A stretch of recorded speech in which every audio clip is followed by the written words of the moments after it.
We have more work to do, but this should give us a good path forward in reopening our state. A major update tonight on reopening Washington state. On the same day, the CDC relaxes indoor mask guidelines, and Governor Inslee following suit. There is hope for life to return to normal on the other side of the COVID-19 pandemic. Well, we've always been looking for that light at the end of the tunnel, but the light is getting closer. And as health officials track the vaccine rollout across the state, here locally, weddings, funerals, and other major gatherings could be back to normal by early summer or even sooner. This is a ticket to freedom. That shot is a ticket to freedom for masks. So effective in Washington state today, anyone who is fully vaccinated can participate in large or small indoor and outdoor activities without wearing a mask. Good afternoon, everyone. I'm Tom Sherry. Welcome, everyone. I'm Whitney Ward. Today, Governor Jay Inslee announced he fully supports the changes the CDC is making in those mask guidelines. He's working now with the Washington Department of Health as well as Labor and Industries to provide updated guidance for businesses. He'll present that just as soon as possible. Today, with the CDC's announcement, though, President Joe Biden also urged more Americans to get vaccinated. I think it's a great milestone, a great day. It's been made possible by the extraordinary success we've had in vaccinating so many Americans. Get vaccinated or wear a mask until you do. Now, the CDC says fully vaccinated Americans must still wear masks when traveling and in certain very crowded indoor areas. They also are still going to need to wear a mask according to state, local, and individual business requirements. And today, Governor Inslee also announced that there's finally a light at the end of the tunnel. He appeared today without a mask for the first time in months, all to announce a full reopening of the state by early summer. It's the news we've all been waiting for a very long time. We want to get straight to our political reporter, Casey Decker, with the exact details of today's announcement and really what it means for all of us right now. Casey, hello.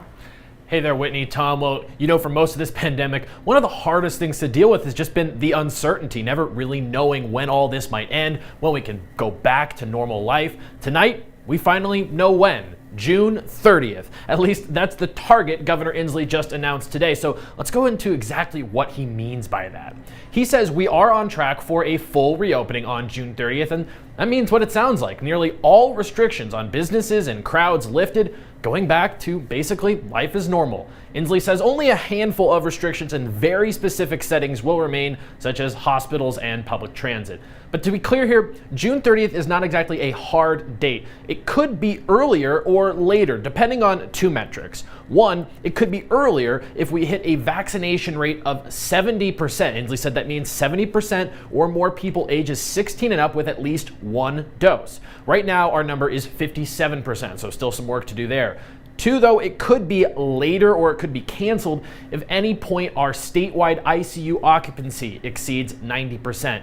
If we ever hit that metric, restrictions will be re-implemented. Our current number, by the way, there is 82%. So that is a little bit close for comfort, though Inslee says it is going down. Now, the governor also said this is all possible for two reasons. One, that fourth wave of COVID that started plateauing a couple weeks back, well, he says that's now turned into an outright decline, so we're getting our numbers back under control. And two, of course, the vaccine. We're very pleased in the last couple weeks to see this progress and reduction of the disease proclivity. So our case rates and our hospitalization rates are both coming down. There is universal access to the vaccine now. This is life-saving. It's free. What's not to like? And now we're moving to the full-throated dedication to protecting our citizens using that mechanism rather than restricting long-term our freedom of economic performance and other things we enjoy in life. So, of course, that June 30th date, great to have, but what's going to happen in the meantime? Well, the governor says starting next Tuesday, the whole state will be placed to and remain in phase 3. That means most businesses will be open at 50% capacity, and will be a modified phase 3 with some exceptions to actually allow larger groups of fully vaccinated people. This means Spokane County no longer has to worry about being bounced back individually to phase 2, and it means Whitman County will be allowed back into phase 3. So some very, very good news tonight coming from Olympia. Of course, we do need to stay diligent, though, in order to avoid that 90% ICU occupancy contingency. The best way to do that, of course, go get vaccinated. In the newsroom tonight, Casey Decker, KREM 2 News. Casey, thank you very much for breaking it down. Also today, Spokane Mayor Nadine Woodward reacting to the governor's announcement this afternoon. Yeah, she said the light at the end of the tunnel is getting closer. KREM 2's Mark Hanrahan caught up with her just a few moments ago. What's your reaction to the governor's announcement just a few minutes ago? Very encouraging. We have something to work toward, and it's nice to know that we actually have a goal, a June 30th deadline, so that we can open up our state, or possibly earlier if we can get to that 70% initiated vaccine number. We're getting close. I was going to ask you about June 30th. Do you think that's too far out, or how do you feel about that target date? Well, I'm hoping that we can, hit that 70% initiated vaccine mark even sooner. The city of Spokane has been working with a lot of partners in order to provide pop-up clinics to try to, get the message out, especially to some of the younger people, that they should get vaccinated for themselves, for their loved ones, for the community, just to get their lives back to normal. We also asked Mayor Woodward how the city is working now to encourage people who may be hesitant about getting the vaccine to ultimately pull the trigger and get vaccinated. You can hear her answer coming up tonight on KREM 2 News at 6 o'clock. Also, Governor Jay Inslee gave a vaccination goal that could lead to the state reopening sooner. We talked to you about that a little bit. So if 70% of Washington residents who are 16 and older do at least start the vaccination process, meaning they've had at least one dose, then we could reopen even before that June 30th deadline. So the state has some work to do if it wants to reach Inslee's goal before the end of June. KREM 2's Ian Smay is live in the newsroom tonight with more on how Washington is doing when it comes to COVID-19 vaccines. Ian. That's right, guys. Governor Inslee outlined the state's work when it comes to getting the general population vaccinated during his press conference earlier. As you said, that goal is 70% of the eligible population getting at least one dose of a COVID-19 vaccine. As you can see in this graph here in Spokane County, 46.45% of the population has started the vaccination process. But the important number is the statewide rate, which sits at 57.43%, according to the state health department's latest data. That's a little less than 13% below the mark needed to reopen the state early. And according to Inslee, it isn't just Spokane County lagging a little bit behind. Now, we have some disparate county performance as far as vaccinations. I'll put up a graph here if we have it to show we have significant deviation in vaccination rates from county to county. We have a lot of progress we can make in many, many places. We'll show you that graph Inslee was referring to right now. Ferry County is currently sitting at a little more than 29% of the population vaccinated. Lincoln County is a bit closer to Spokane at 40.5%. And again, the governor said the goal is to have at least 70% of those aged 16 and older receive at least one dose of the vaccine before June 30th. Another thing the governor showed us during the press conference today was that the western Washington County of San Juan has already surpassed the 70% mark. According to what he told us, though, that doesn't mean they'll be able to reopen any earlier than the rest of the state, but it does show that it is possible to reach his metric. Whitney, Tom? Interesting. All right, Ian, thank you very much.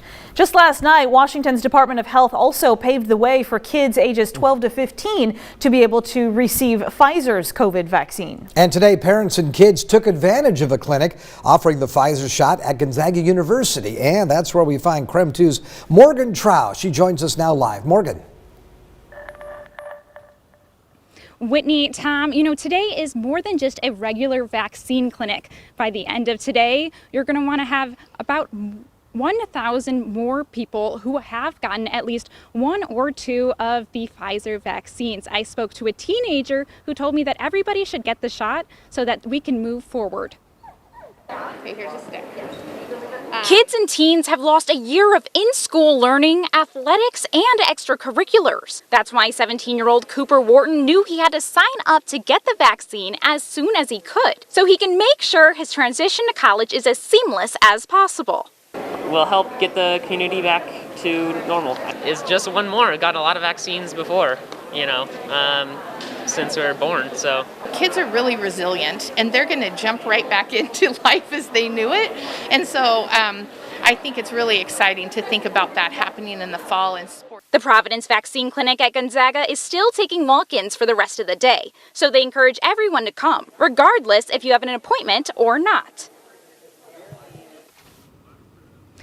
The clinic is scheduled to go until 7 p.m. tonight, but walk-ins can only go until 6. Reporting live from the Providence Gonzaga Vaccine Clinic, Morgan Trout, KREM 2 News. All right, Morgan, thank you very much. And according to the governor's new guidance today, if everyone is vaccinated, weddings and funerals can also now continue at full capacity. You got to admit, that is welcome news at Arborcrest Winery, where wedding season means big business. Amanda Rowley joins us now live from Arborcrest.